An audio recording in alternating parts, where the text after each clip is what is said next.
What you're seeing on your screen now is a look at the 16 referenda that came up in May during the primary election. 8 of them passed, 8 of them failed, some for general funds, some for construction. And Dennis, I'll come back to you since we were talking about referenda before the break.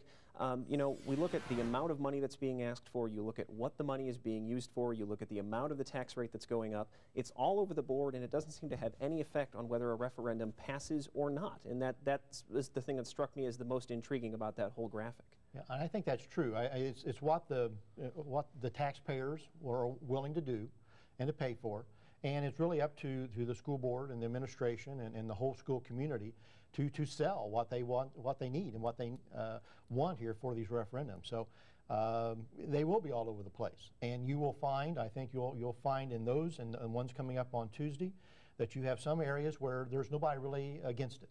And so it's going to pass. And then you have other places where you see as many signs that says vote no as you see vote yes. And these folks are coming out saying we don't want to pay more taxes for our schools. And so it is all over the place right now. And we haven't had this long enough yet to get a good trend, to see where these districts who are passing, what they're doing right, how they're getting it done, and those who are failing, and then what happened, and the demographics of those. I think another cycle or so, we'll be able to get a good handle on that. And let's talk a little bit more about what Andrew Coulson was saying. Representative Gooden, at the very beginning there, he started talking about the idea of free market schools, and you were shaking your head. Well, I was shaking my head one way and the other. I agree and disagree with some of his statements he was making. Basically, Stan, he's saying that the free market system is the answer to all the woes of school corporations and schools across the state of Indiana. I have to disagree with him. I'm probably the biggest advocate of the free market system. But what we also realize is the free market system creates winners and losers. It truly does. And the number one, what I didn't understand is he talked about the free market model, and the first aspect of that free market model is the idea of location, location, location when we talk about business. Well, when we talk about schools, we don't talk about location. With location, we go there. So I don't know how a free market system can work in an area that's very rural, an area that's very poor. What business person or entrepreneurial teacher type is going to go out into the middle of a rural area where there's very few students, where they're not going to make enough money to be able to survive? It's a flawed concept to say that the market system for public education can work. Now, are there concepts that the competition and things like that can work? Absolutely, and I'm all about competition as well. So that's a pretty Pollyanna view of the system and the process and the way it works with Mr. Coulson, but I appreciated his candor, and I don't know if he was really being serious when he talked about the free market system being the ultimate answer. I hope not anyway. Well, I've talked to people like Bloomington Mayor Mark Kruzan, who has said that one of the things he worries about is what he calls this crazy quilt pattern that could develop with the haves and the have-nots. You could have places like Hamilton County where you've got lots of money coming into households where they have plenty of money to fund education. You're building $75, $100 million high schools in places like Fishers and Westfield. And then you have places in rural areas of the state where there's just not going to be that amount of money ever to put into education. I'll come back to you, Dr. Reed. Is that a worry in terms of developing regions of the state where you've got plenty of education and you've got regions where there's almost none? Well, it's a huge worry. And let me say, first of all, that schools and education, it's not a business. It's a public good. And we have to understand exactly what that means. Now, in the referendum situation that we find ourselves now, always before, it was up to the elected representatives of the people who served on the school board, and in some cases they were appointed, but they were to represent the people. They were to know more about the schools than anybody else in the community. All of a sudden, everybody in the community has to know as much or more about the schools than the people who sit on the school board that go to every meeting every month or twice a month in some cases and listen to what goes on. They see the good things, they see the things that aren't working, they work their way through the finances, and they know intimately what goes on in school. To suddenly bring everybody else up to speed is hard for us. The other thing that's hard for us in school business is we don't toot our own horns a lot. We just kind of do the very best that we can with what we have to work with, and we don't go on and brag about it. The other thing is, who says there's not competition?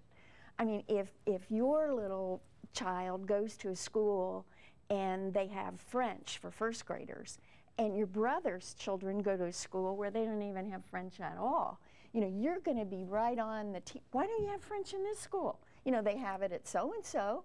Why don't we have it here? And if it's possible for them to do that, or why don't they have a soccer team, or why don't they have this or that? There is a lot of competition. And you don't think when they have basketball or the Brain Bowl or whatever that people aren't paying attention to what's going on? They absolutely are. But the thing that we also have is cooperation. And if I have an idea about how to teach reading, and I can show you figures over a number of years about how it's really working, and Terry says, how are you doing that? Your scores have come up 10%. What'd you do? I'll tell him what I did. I'll have him come and see what I did. I'll invite his teachers to come. My teachers will teach his teachers how to do it, and we'll all be the better for it. That's the way we are in education. If we start putting up those walls and silos between our people that really care about kids and care about all kids, not just the ones that are rich and smell nice, but all the kids, every little kid that we have, because we never know which one of those little guys is going to find a cure for cancer or be able to solve big problems in the world. I think you're right, Dr. Reed. And if I can, I want to say that as well. I appreciate your comments because school corporations and public education was created for the common good of the state of Indiana and ultimately for the United States of America. That's how we're able to have democracy. Exactly. Without a strong public school system in the state of Indiana, the very core of democracy can't exist. Well, let me ask the other two of you about something Dr. Reed just said. Are people, especially parents and voters as a larger block, paying enough attention? And Representative Gooden, I'll go to you because you voted for the tax caps originally, House Bill 1001 2 years ago. You voted for the amendment that put a referendum on the ballot this year. Are people paying enough attention to show what Dennis says is true, that these tax caps are having a detrimental effect on school funding? Well, I think what we've got to realize is ultimately what I said in the opening statement of the show here is the fact that if you're going to do these things in education, you're going to set caps and parameters, you also must make a commitment to public education. And if you're going to commit a certain amount of dollars to public education, you can, in the middle of the game, strip that money away. So if we're going to have that cap and we're going to have the leveling of the playing field, and that's going to be spread out across amongst all school corporations, we have to have the commitment from the governor's office to tell us that he will not cut or pull those funds away from education. If we continue to say we're going to have this much money and we don't, you can never plan. And a failure to plan is basically a plan to fail. So we've got to have some commitments, and we've got to have people stand up, stand strong, forget about the political football that everybody loves to pass around. They're going to cut taxes. They're going to save you money in your taxes. That's wonderful. Everyone's for tax cuts. They really are. I'm a big advocate for tax cuts. We also have a commitment. We have to fund our school corporations. And we've got to find that level. We've got to find that balance. And the balance is not saying you've got this much, and then at the end of the day we'll say, well, sorry, you only have this much. Dennis, you get the last word. Are we paying enough attention? Well, I think now that the way things have done, as far as getting all these referendums out, doing the referendum on the constitutional amendment, a lot of things have been talked about. I think there's a lot of folks who have been going around the state discussing these issues. Whether we've done enough, who knows? Whether we're educating folks enough about those kind of things. But I will tell you that the circuit breaker will have an impact. And our problem here with the circuit breaker right now is we really don't know the total impact it will have, especially on the public schools. And as we talked about as you started out here, you know, there's no more property taxes in the general fund for schools. So when we pay for our teachers and administrators and our fringe benefits and all that, that's not impacted by this, but transportation is. And so is our capital projects fund, which is where we buy all of our technology for the public schools. And so if all of a sudden those caps can come in and you start losing property taxes, which many districts are right now doing, and that then becomes a more and more, then I think you're going to see some districts having trouble doing transportation. And I think they're also going to have to take a look at what they do with their technology. Well, my thanks to all of you for being here. I regret that we have to wrap it up so soon, but thanks for your thoughts. We certainly appreciate it. Thanks also to all of you for watching and listening. Thanks to my co-host, Sarah Whitmire, and to Andrew Colson from the Cato Institute. Please send us your questions for our next InFocus. You can email us at infocus@indiana.edu. You can also go to our website. You can leave a comment. You can see portions of this show. That website is indianapublicmedia.org/infocus. And on our next program, we'll talk about international affairs and find out how an estimated 1.5 million Hoosier soldiers are returning to the call of duty on the home front after serving their country in 2 overseas conflicts. Have a good night.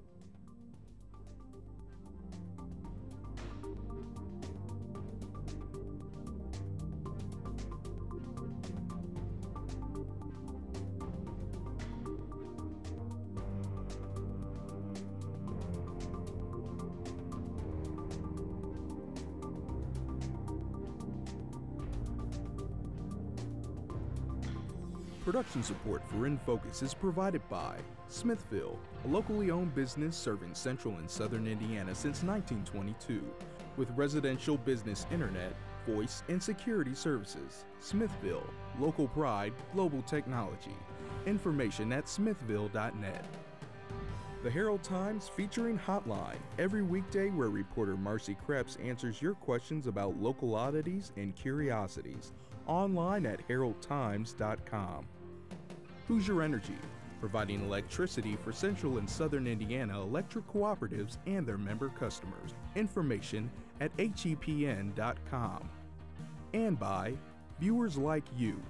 Thank you.